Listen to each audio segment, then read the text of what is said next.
como decíamos, cada uno piensa diferente. A mí me pasa otra cosa. A mí realmente yo no espero nada de la respuesta de la gente. A mí me gusta en esos sonidos, siempre me ha maravillado que hay expresiones que no, que hemos dejado de lado. Por ejemplo, pues nosotros al visitar a las comunidades indígenas hemos estado en ceremonias, rituales, etcétera. Y a mí me parece algo pues muy interesante, muy plástico, muy humano. Entonces, pues yo quiero participar de eso, pero más que yo quiera convencer a nadie, no, o sea, yo lo hago porque yo lo siento. A mí me nacen, ¿no? Los sonidos de los instrumentos, el gusto de poder construir un instrumento con tus manos, de poderlo utilizar, de poder crear una expresión X, ¿no? Entonces, sí, qué bueno que a la gente de pronto hay a quien le gusta y que incluso lo reproducen, eso está bien, pero sí, o sea, A ver, no, es que nosotros cuando hacemos música, la hacemos pensando un poquito, no tanto en la gente, ¿no? Porque la gente ya cuando hay el producto de lo que tú estás haciendo, pues va a elegir si le gustó o no le gustó, ¿no? Y es bien válido eso. Eso es inevitable. Pero lo más importante yo creo que es pues el hecho de que, por ejemplo, nosotros a veces cuando hemos estado viajando a Estados Unidos o a otras partes, que nos digan, oigan, ya no traigan instrumentos de tambores porque aquí tenemos tambores, ¿no? Y eso quiere decir que ya dejaste algo ahí, una semillita ahí, pues que ya viajamos así cómodos con nuestras flautas y ahí ya vas a encontrar todo, ¿no? Y eso para nosotros es mucha satisfacción porque cuando nosotros iniciamos, pues no, pues íbamos y ni quién le hiciera caso a estos instrumentos. Y ahora donde quiera que vayamos, por lo menos hay una persona que hace algo con estos instrumentos. Y yo creo que eso es pues la constancia que hemos tenido también en difundir y no dejar y siempre estar así como al pendiente de que la gente pues, pueda conocer estos instrumentos, ¿no? Entonces, ese es un poquito lo que queremos también que dejar en la gente, ¿no? Creo que es muy importante esa parte en cómo se menciona, porque entiendo que como artista uno no puede escoger qué quieres hacer propiamente, ¿no? Porque escuchaba a un escritor argentino, a Piglia, que él decía, si yo pudiera escoger lo que quiero escribir, ya hubiera escrito yo Cien años de soledad o El Quijote, no sé, o sea, pero lo único que sí tiene uno certeza es hacia dónde no encaminarse, no, yo no voy por este lado, no, y creo que eso es fundamental a la hora de asentar la expresión artística, ¿no? El estar muy bien definidos de la misión o de la búsqueda de expresión que uno pretende tener, ¿no? Sí, es esa pasión que le imprimes. O sea, yo creo que cuando haces una cosa con pasión puedes lograr conquistar cualquier cosa. O sea, no importa lo que sea, si es bueno o malo, pero sí, obviamente la mayoría nos enfocamos hacia lo bueno, obviamente. Pero sí, creo que cuando tú encuentras esa fórmula de que la pasión que le imprimas a tu búsqueda y a tus iniciativas, siempre vas a tener un éxito, ¿no? En todo, en todo. O sea, ahora que está en boga o que se habla mucho de que la música regional mexicana está en auge, está en auge. Y es irónico, ¿no? Con este tipo de encuentros de que está en auge, pues es un tema ya que se debatirá en otra charla, pero pues bueno, a fin de cuentas, la importancia de la música como tal, como forma de expresión, eso es lo verdaderamente relevante, ¿no? Lo que Mira, esto es bien importante lo que estás diciendo, porque cuando nosotros elegimos hacer esto, tocar los instrumentos prehispánicos, bueno, lo hicimos sin pensar en nada más que hacer música con instrumentos prehispánicos. Pero sin embargo, por ejemplo, de repente nos habla un grupo de reggae. Oye, ¿por qué no incluimos los instrumentos al reggae, no? Ah, pues, ¿por qué no? Pues vamos. Nos habla el Tri, el Alex Lora. ¿Por qué no? Bueno, pues vamos. O sea, es eso, ¿no? O sea, ese querer hacer las cosas y que y difundir estos instrumentos, porque son espacios donde la gente puede conocer, que a lo mejor no es gente que le guste mucho esto, lo de los instrumentos, pero sin embargo cuando los ve ahí, dice, ah, mira, es interesante cómo si pudieron fusionar esos instrumentos. Y así nos pasa con orquestas, con músicos japoneses, con otro tipo de géneros musicales. Claro. ¿Podrían compartirnos un momento clave de su trayectoria que haya reforzado su sentido de grupo? Bueno, para mí yo creo que fue el hecho de haber hecho un recorrido en más o menos, más de 50 comunidades indígenas a lo largo del país. Eh, Creo que eso nos permitió entender esta aculturación que tuvimos nosotros como músicos de todos aquellos grandes maestros de tradición que de alguna manera nos movió el tapete porque veníamos de una escuela occidental, de la Facultad de Música, de la UNAM, etcétera, pero cuando te enfrentas a la parte tradicional y ves que hay otras opciones del quehacer musical, entonces te pones en manos de estos maestros, entiendes otras dinámicas de vida, otros quehaceres del saber, ¿no?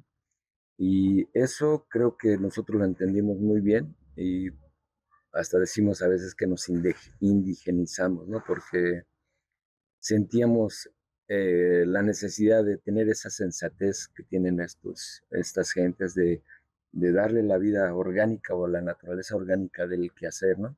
Sin pretender hacerte millonario, ni pretender hacerte otras cosas. Simplemente disfrutar lo que haces y promoverlo a través de tu propia experiencia. Para mi caso, bueno, yo antes cuando era adolescente tocaba en el barrio en un grupo de rock y siempre había resistencia, ¿no? O sea, por ejemplo, yo decía, ¿por qué no? Cantábamos lo que sacábamos de un disco, ni sabíamos inglés, pero nos aprendíamos más o menos cómo lo decía.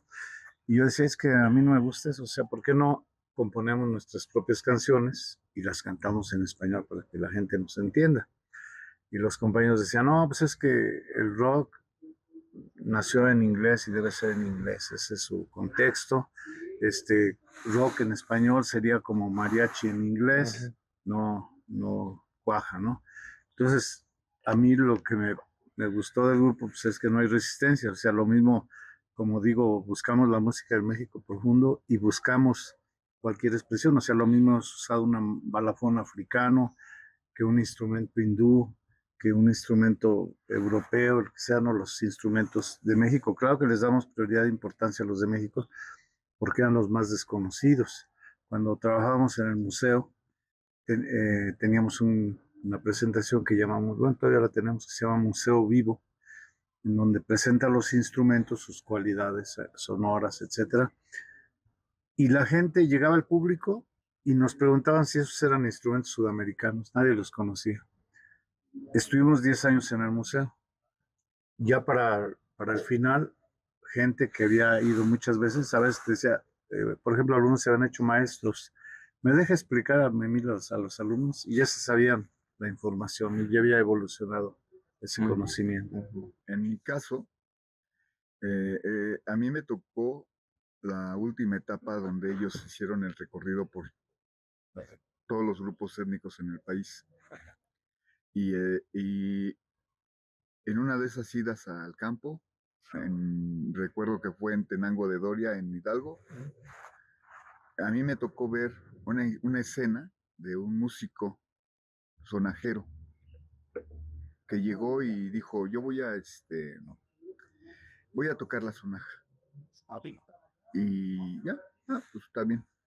Entonces cuando ya estaban en el escenario, entonces él empezó a tocar la sonaja y hacer unos cantos muy bonitos así, pero fuertes, ¿no? Así, como si yo estuviera viendo cualquier grupo de actual, ¿no? Así, pero eso me dejó bien marcado, súper marcado. O sea, de poder hacer cosas que tengan que ver con nuestro Sí. Con nuestra música o con nuestros pueblos indígenas, ¿no? Y no se trata de copiar, simplemente eso me marcó. De inspirarse, Sí, me inspiró. una inspiración, ¿no? Para los proyectos musicales que inician hoy, ¿qué consejo práctico compartirían sobre cómo sostener una visión a largo plazo? Pues yo creo que sobre todo la tolerancia, ¿no? O sea, si vamos a hacer un equipo, pues hagamos equipo. O sea, me dejas expresarme, te dejo que tú te expreses, te escucho, me escuchas, podemos debatir o llegar a un punto intermedio, ¿no? Pero yo creo que es eso, más que todo, o sea, respeto y tolerancia. Sí, y empatía, creo que eso es sobre todo algo muy importante, ¿no? Que tú seas empático con lo que estás haciendo y con tus compañeros, porque sí, si tú de repente encuentras esa eh, pues, controversia, ¿no? Que de repente te inhabilita de tus pensamientos y lo haces grande, pues entonces terminas por fracasar en algún proyecto, ¿no? Entonces, creo que sí es necesario que tengas esa empatía y que tengas la posibilidad de entender a los demás, ¿no? Ayer presenciamos un ritual sonoro. ¿Cuál fue ese viejo sendero que los llevó a convertir la magia y la belleza del ritual en la misión de vida que sostienen desde hace 52 años? Mira, ese trabajo es ya antiguo del grupo. En varias ocasiones se nos ha invitado a hacer temporadas en diferentes museos, entre otros el Museo del Templo Mayor. Entonces, casi cada vez que estuvimos ahí en temporada, hacíamos un trabajo que tuviera que ver con ese sitio. Entonces, estudiando lo que era el Templo Mayor, bueno, que ahora se le llama el Templo Mayor Huayteocalli, encontramos que había un recinto que se llamaba Inixcoacalli, o sea, la casa del señor Serpiente de Nube. La Serpiente de Nube es la Vía Láctea, y Mixcoac, y eso era muy importante para los antiguos mexicanos porque ellos todo hacían de acuerdo a su relación con el cosmos. Hace poquito yo asistí a un congreso de calendario, de calendárica mesoamericana. Un joven que hizo su doctorado presentó una tesis sobre la relación cósmica de Teotihuacán. Pues él muestra cómo Teotihuacán fue construida a partir del cielo y cómo eso mismo se reproducía en las demás zonas cercanas. Era tan interesante y tan preciso su información que los primeros que le compraron la tesis fueron los de la NASA. O sea, ellos le compraron la tesis. Y era sorprendente realmente darnos cuenta cómo funciona. Y sí, o sea, las culturas orientales, incluida Mesoamérica o América en general, de los pueblos originarios, todo hacían con el ritmo del cosmos, ¿no? Por ejemplo, la gente se levanta cuando sale la luz, se acuesta cuando desaparece la luz, etcétera, una serie de cosas que te dan vitalidad, te dan salud, etcétera, ¿no? La naturaleza es sabia y es autosuficiente. La naturaleza por ejemplo, uno se podría curar por sí solo. Los animales, las plantas, todo eso saben, los árboles se comunican, en fin, una serie de cosas, ¿no? Entonces, pues yo creo que es eso, más que nada. Pues nosotros tuvimos que picar piedra, ¿no? O sea, el hecho de que nos hayamos hecho arqueólogos era porque teníamos esa inquietud de saber cuáles eran, cómo eran realmente las sonoridades de aquellos instrumentos que estaban empotrados en los museos, ¿no? En las vitrinas de los museos, al no tener acceso a ellos porque el INAH, pues, de alguna manera prohibía el uso o manipuleo de los instrumentos, pues nos llevó a profundizar a través de la arqueología y entonces sí accesar a ellos, poder tener control del dato, ¿no? Es decir, bueno, este instrumento que pareciera que son iguales a los que venden, respetando obviamente todo el trabajo artesanal de los grandes maestros, eran diferentes, ¿no? En sonoridad, es como una guitarra, ¿no? Que tú compras una guitarra de maderas muy sencillas, pues tiene otra acústica de unas maderas más finas, todo eso podías analizarlo en las piezas arqueológicas, ¿no? Era algo que para nosotros queríamos entender bien. Y Mixcoacali nos permitió esas exploraciones, nos permitió llevar cabalmente a crear esta obra. Y creo que fue una maravilla, tuvo su grande expectativa en su momento, es una obra que hicimos en 1996 aproximadamente, y que pues ahora con los 52 años nos parecía de mucha importancia volverla a retomar, porque pues, creo que tiene todavía vigencia, ¿no? Esa necesidad de crear de dar un reflejo de nuestra actividad a través de esta puesta en escena nuevamente. Bueno, como dije, había un recinto que llevaba ese nombre. Se nos invita a trabajar nosotros, no el pasado, no otra gente, nosotros. Estamos en el Mixcoacali, estamos en el lugar donde estaba el Mixcoacali. ¿Cómo lo hago? Entonces lo hicimos así. Digamos que en las manifestaciones plásticas y artísticas de la gente, pues hay muchos géneros, muchas formas, ¿no? Por ejemplo, a nivel escénico, pues que tenemos la farsa, la comedia, etcétera, ¿no?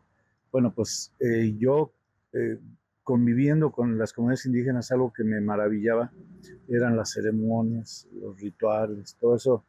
Yo decía, es que esto tiene que compartirse, la gente sería bueno que lo viera, pero hay gente que no tiene la posibilidad de ir a una comunidad o tampoco la posibilidad de traer a una gente de la comunidad para acá.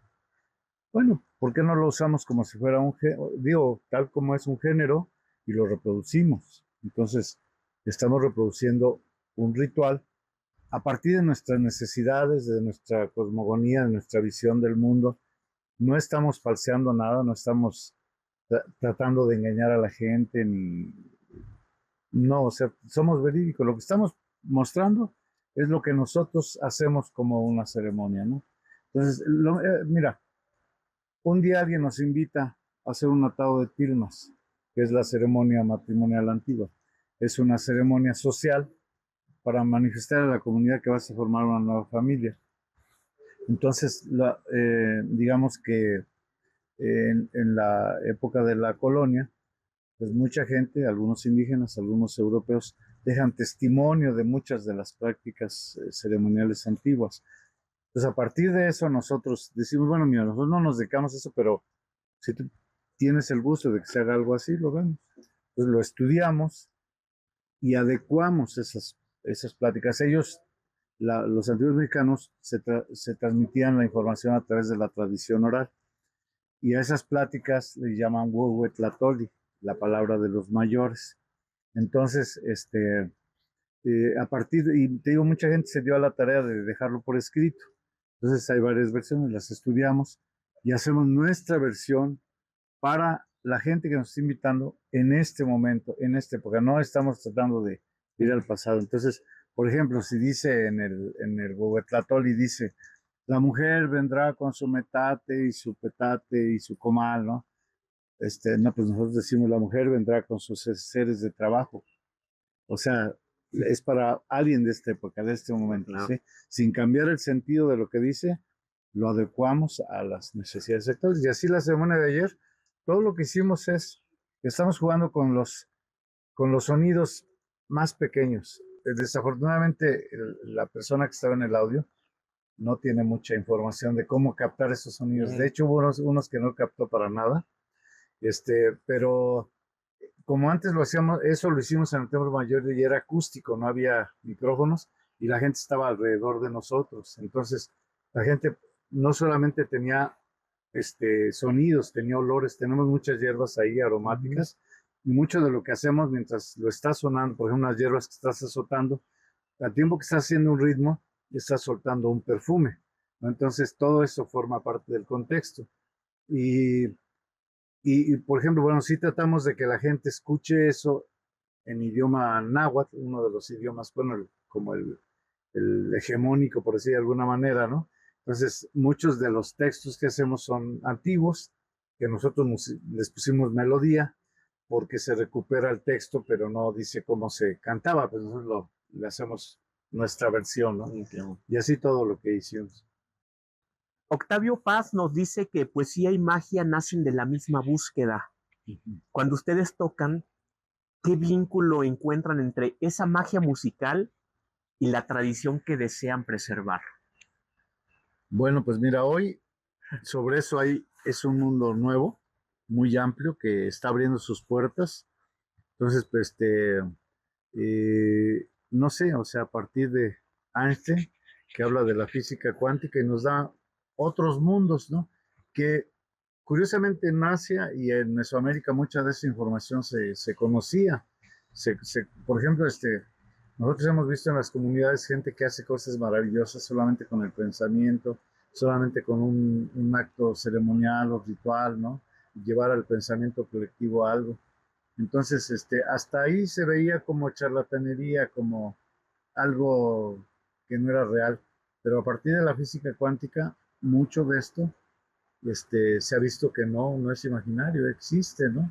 Ya hay algunas conquistas, ¿no? Por ejemplo, el mundo de la onda, ya sea ondas magnéticas, ondas acústicas, ondas radiales, etcétera, pero no es lo único, hay muchas otras cosas, ¿no?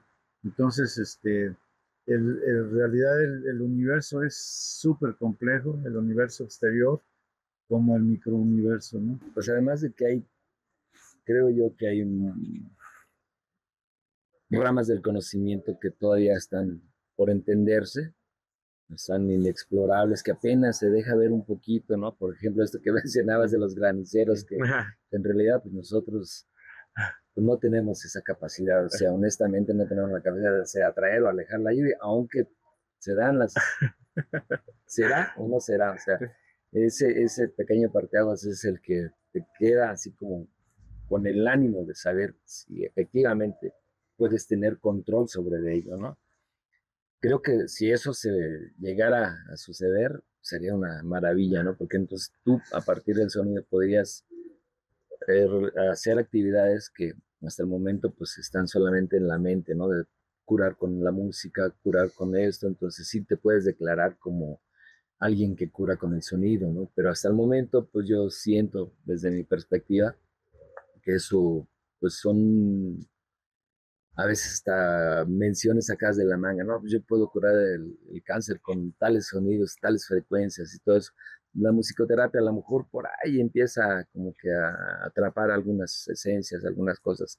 Y esa magia, como lo dice, pues es la que queda así pues todavía en el modo de exploración, ¿no? Entonces, sería importante, sería muy importante llegar a ese nivel de conocimiento en el cual tú puedas definir una actividad para poder, pues, tener resultados benéficos. Una vez nos invitaron a tocar a la Universidad del Valle de Guatemala y, y ahí ya hicieron unas conferencias aquí Alejandro y Agustín sobre los instrumentos prehispánicos. Y ya al final nos dicen, vamos a invitarlos mañana a que pasen al Museo Arqueológico para que les muestren unas piezas arqueológicas.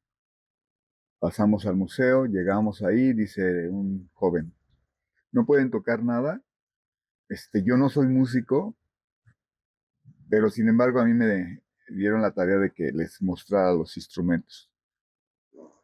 Bueno, no, pues agarraba un instrumento, lo sonaba y ay, en la torre, o sea, sonidos que no has escuchado, ¿no? O sea, sonidos, y bueno, toda esa parte es la que nosotros pensamos que ya hemos descubierto todo y no, o sea, siguen saliendo cosas, siguen. Una vez fuimos a Nueva York y una joven peruana iba a todos los conciertos que vimos allá, iba con una grabadora y nos dice, oigan, es que yo me curé con su música. sin nosotros no decir nada, ¿no? Mm. En serio que yo me curé con su música. Por eso todas las noches cuando yo me duermo, oigo su música y ya estoy curado. Ahí. Así, o sea, pues no lo piensas, o sea, así, ¿no? O sea, yo creo que la gente, la propia necesidad de la gente hace eso. Claro. Entonces, es es muy importante, pues también tomarlo en cuenta, ¿no? Sí, claro. Su música parece traducir el misterio del ritual a un lenguaje accesible para cualquier oído. ¿Cómo equilibran la fidelidad de la tradición con la necesidad de que la audiencia contemporánea también respire ese asombro? Pues como decía, o sea, haciéndolo con sinceridad, primero que tú lo vivas para que lo puedas transmitir. O sea, nosotros somos enemigos de hacernos pasar por chamanes o cosas parecidas, ¿no? Digo, ojalá y que pudiéramos hacernos chamanes, pero digamos así, no nos hemos dedicado a eso ni nada, pero yo vivo algo, yo cómo puedo manifestar una ceremonia, cómo lo hago yo, cómo lo vivo yo, cómo soy yo. O sea, no estoy tratando de simular a alguien ni de representar a alguien. Soy yo haciendo esa tarea. Es como si te dijeran, oye, siembra plantas. Bueno, yo como las siembro, pues yo veo la manera como yo entienda que puede funcionar, ¿no? Y si para eso me baso en la tradición de cómo siembra la gente de este país, pues así, o puedo ver cómo son otras tradiciones y de ahí yo intentar hacer mi siembra, ¿no? Es como eso, o sea, yo simplemente trato de lo que yo soy, no trato de simular nada ni de aparentar nada. Está llena de símbolos, está llena de sonidos, está llena de expresiones, pero ese soy yo. No estoy representando a nadie. Estoy, como digo, haciendo un Mixcoacali para esta época, para la gente de esta época, con los elementos sí sustentados en la tradición, pero sin dejar de ser yo. Yo creo que hemos creado una necesidad también ya de poder utilizar estos instrumentos en muchos aspectos. Te estaba comentando de grupos de diferentes géneros, pero por ejemplo, estamos trabajando con 3 óperas, una de Cuauhtémoc, una de Cuitlahuatzin y una de Motecuzoma. Y los directores nos dicen, ¿saben qué? Pues para mí sería muy fácil como que escribirles sus partes musicales. Mejor yo les paso lo que yo he hecho y ustedes agreguen lo que ustedes sientan que pueda entrar dentro de eso, ¿no? Entonces ahí ya estás creando una necesidad, no de, no, más bien de ellos, ¿no? O sea, de que estos instrumentos, porque hemos participado en muchas orquestas, y haz de cuenta, van a entrar en el compás 800 y nada más vas a tocar un caracol, ¿no? Entonces, pero que ahora es diferente y eso a nosotros nos da mucho gusto porque ya así como que te integras más, Sí, claro. ¿no? Te súper integras. Bueno, hay toda esta necesidad, esto que dice es muy interesante porque si nos hemos topado con esos criterios, pues que todavía se vienen arrastrando del pasado, más criterios criollos de pensar que lo indígena o lo tradicional no vale la pena recuperarlo, como que es obra del pasado, ya estamos en la modernidad y no es cierto. Creo que todos estas eh, cuestiones pues siguen teniendo la vigencia en este momento. Y pues, es penoso, o sea, a veces encontrarte con gente que te reclama, dice, es que, ¿por qué se aferran a hacer instrumentos o de música con instrumentos antiguos, pudiendo usar un sintetizador, pudiendo usar pues una orquesta de cámara? Pues porque esos instrumentos del pasado tienen tanta vigencia, los instrumentos no tienen la culpa del pensamiento de otras gentes que tienen el poder de marginarlos, ¿no? Es un instrumento que fue hecho para expresarse y como tal hay que utilizarlo, ¿no? Entonces, si tú te das a la tarea de utilizarlo, pues vas siempre a tener esa vigencia y va a tener esa necesidad o esa honestidad que tú le imprimes, esa sinceridad. Cuando tú mientes a través de eso, entonces te enfrentas a otra cosa, ¿no? Entonces, te enfrentas con problemas, ¿no? Que salen después a la luz, afloran a la luz y se vuelven problemas drásticos incluso, ¿no? Pero cuando tú eres honesto, cuando eres sincero, cuando no mientes con lo que estás haciendo, cuando primero te gusta a ti y después ya lo pones a juicio a lo demás, obviamente no puedes convencer a toda la gente con tu trabajo, así como a alguien le gusta Paganini, a otro no, a alguien le gusta Mozart, a otro no, o sea, en gusto se rompen los géneros, bien dice el Claro. dicho. Entonces, igual nosotros, o sea, no quisiéramos, no queremos convencer a la gente. Primero convéncete tú mismo como gente que está ofreciendo algo. La demás gente pues tiene la tarea de, pues, de calificarlo, ¿no? Entonces, Claro. y eso pues es lo que nosotros pensamos. O sea, creemos que cuando tú haces las cosas con esa honestidad, con esa pasión, entonces pues creo que puede verse de otra forma, ¿no?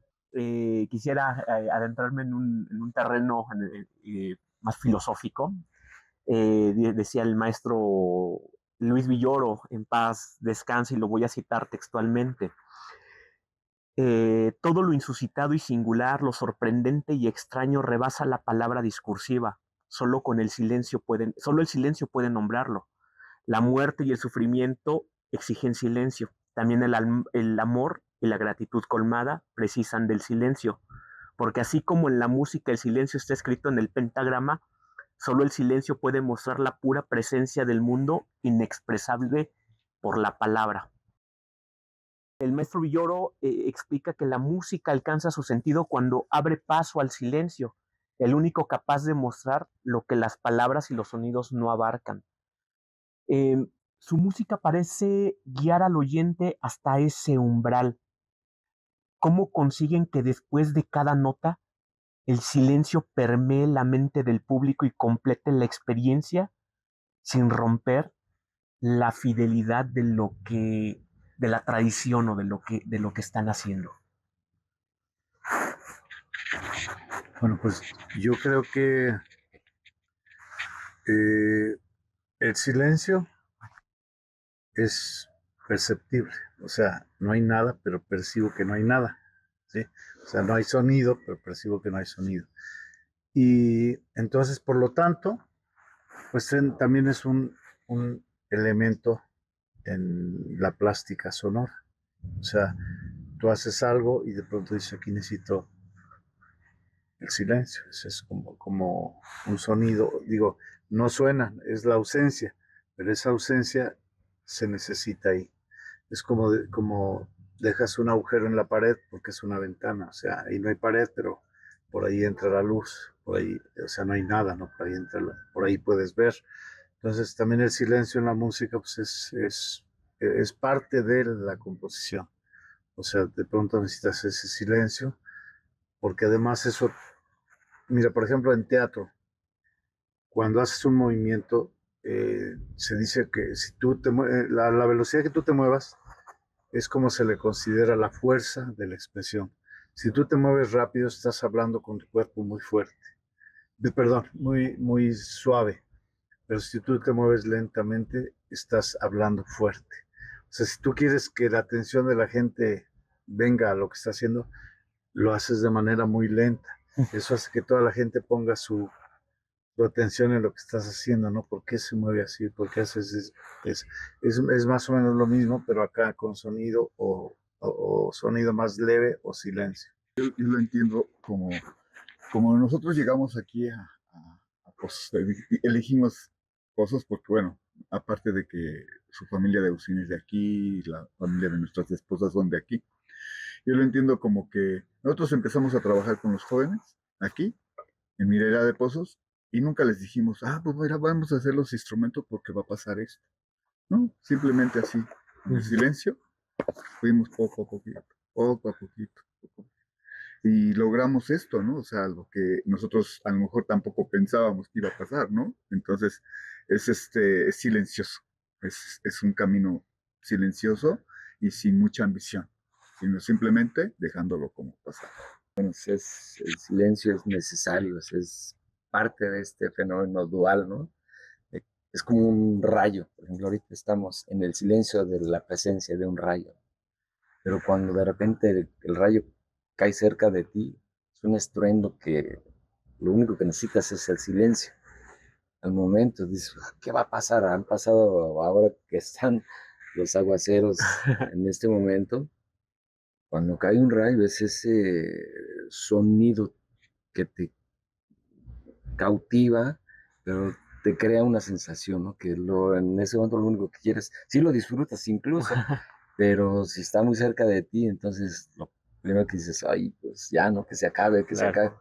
Creo que es muy necesario. En música, pues es obviamente necesario, obligadamente. Y el silencio, pues también crea sensaciones. Si tú haces, cuando estás en un concierto, un silencio prolongado, empieza a aparecer esta fuerza, esta incertidumbre, ¿no? De que qué va a pasar ahora, ¿no? Entonces, y tú puedes incluso jugar con esa sensación. Nos ha tocado crear sensaciones en algunos lugares donde la intimidad es tan profunda que tú puedes lograr unos momentos auditivos así apenas perceptibles que estás casi llegando al silencio. Apenas oyes el silencio. Y lo dejas pasar, lo dejas pasar. Y lo vas después enriqueciendo con sonido, pero ves casi llegas a la parte fugaz del sonido, pero es el silencio lo percibes, o sea, lo disfrutas, no se disfruta tanto como el sonido fuerte. Estoy muy agradecido, de verdad, nos honra mucho que nos hayan dedicado este tiempo, este espacio. Eh, el mantra de nosotros como movimiento, al principio decíamos, es silencio para aprender, quietud para trascender.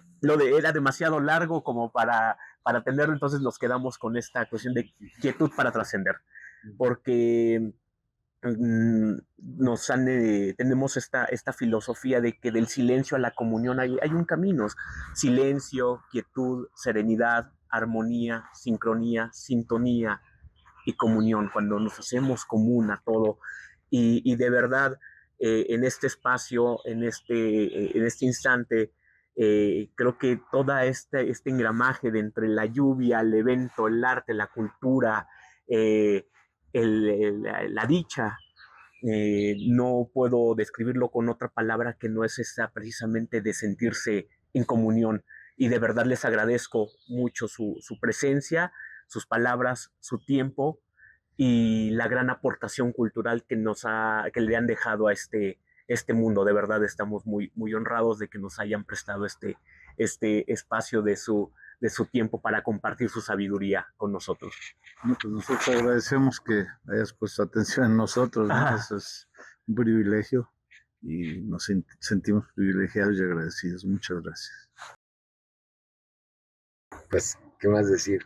Estamos en el mismo camino, entonces esta es tarea de muchos. Entonces, gracias por estar también en este camino. Muchas gracias a los dos y esperemos que esta no sea la última vez que estemos aquí. Para finalizar, si tuvieran que resumir a una frase o a una sentencia, una palabra quizá, esta sabiduría para el mundo, ¿cuál sería? Sería la búsqueda del México profundo, no el superficial, no el que está en boca de todos, sino el México profundo, que está en la sangre de México, el que llega a todos sus órganos, a todos sus sentidos. Más allá del folclorismo, ¿no? Sí, O sea, claro. más allá del folclorismo. Más del folclorismo, de la fama, de la popularidad, del dinero. Es lo que corre por las venas de este país. Muchas gracias, maestro. Sí, pues no se trata de descubrir, ¿no? Sino más bien descubrirse a uno mismo. Entonces, con eso, pues da mucho.